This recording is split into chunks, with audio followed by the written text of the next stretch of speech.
Hello everyone, welcome to Learn ReactJS for front-end development by CodeChef. In the previous lessons, we saw what React is, how it works, and how it helps us build dynamic user interfaces. Now that we know what React is, let us look at how we can implement UI code in React. This is where JSX comes in.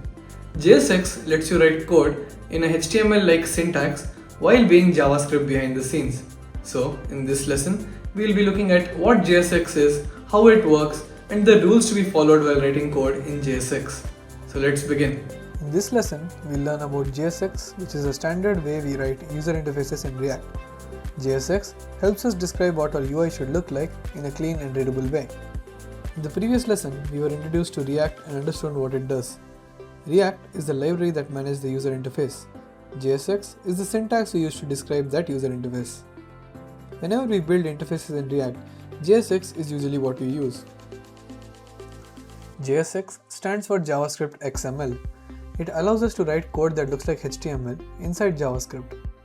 Even though it looks like HTML, JSX is actually JavaScript behind the scenes.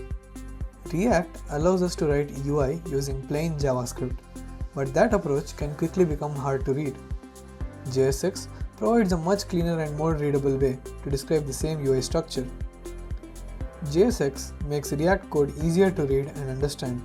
It also helps us organize complex UI structures in a clear and maintainable way. Although JSX looks like HTML, browsers do not understand JSX directly. JSX therefore must be converted into regular JavaScript before it can run in the browser.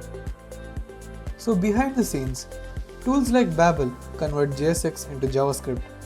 JSX is transformed into React.createElement calls, which tell React what elements to create and how they should appear. Attributes written in JSX are converted into a JavaScript object called props. These props are passed to React so it knows what attributes and values to apply to each element. JSX treats everything outside curly braces as plain text.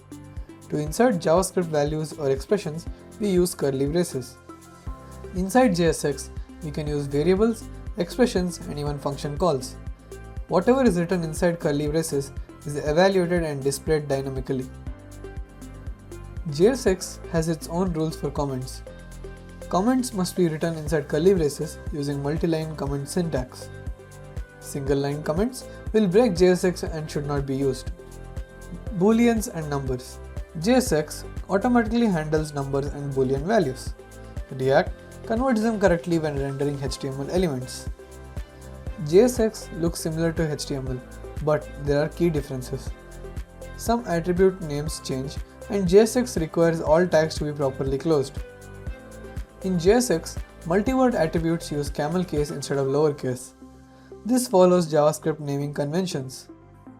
Inline styles in JSX are written as JavaScript objects. CSS properties use camel case and numeric values, automatically assume pixel units when applicable. JSX does not automatically add spaces between text and variables. To add a space, we must explicitly include it using the following expression. So let us look at how JavaScript XML or JSX works.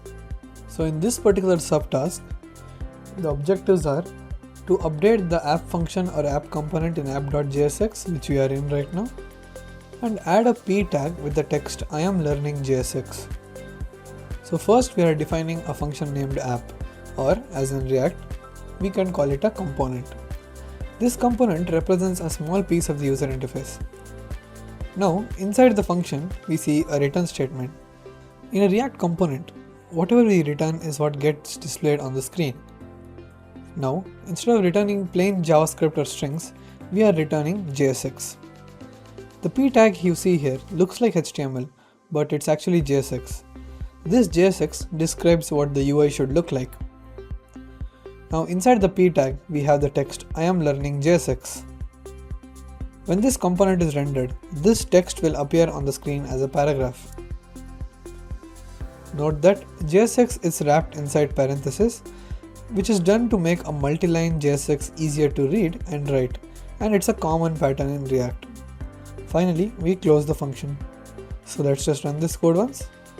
So we can see by using the JSX syntax, we were able to print I am learning JSX.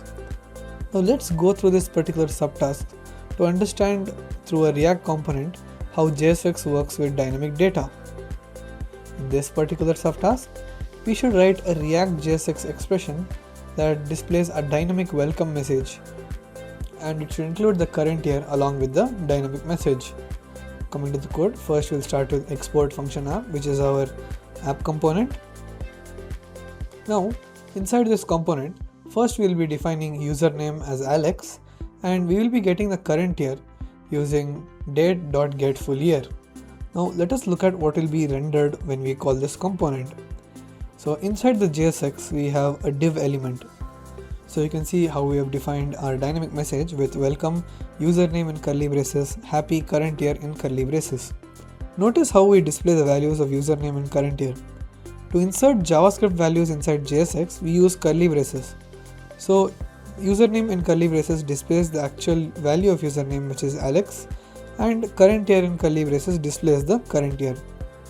Everything outside the curly braces is treated as normal text. Let's just run this code once. So you can see we have printed out our message, welcome Alex, happy 2026. Now for this particular subtask, we need to update the style of this particular component by giving width as 200 pixels and height as 100 pixels. We can simply do that by giving width, semicolon, 200 px. Similarly, we'll do the same thing for height. Let's just run this code once. So you can see we have a style box with the given width and height. Let's just submit this code once.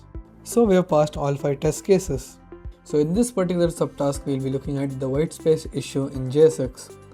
So to fix this issue, we need to explicitly add a space inside curly braces, which tells JSX that we want an actual space in our output. So let us see how we can do that. So let us look at the code. First, we are going to define a variable called event days and assign it the value 30. This value represents the number of days left for an event. Next, in our React component app, inside the return statement, we render a div element. The text days left is wrapped inside a strong tag, which makes it bold. After that, we include this particular line, which explicitly inserts a space between the text and the dynamic value. Then we render the variable event days, which will give us a value of 30. So the final output will be days left space 30. Let's just run this code once. So you can see we've given a white space between days left and 30. Let's just submit this code once. So we've passed the test case. So that wraps up our lesson in JSX. To really understand how JSX works, make sure to head over to the CodeChef platform and try out the practice problems yourself. That's where the real learning happens. That was it for this lesson, and I will see you in the next one. Thank you.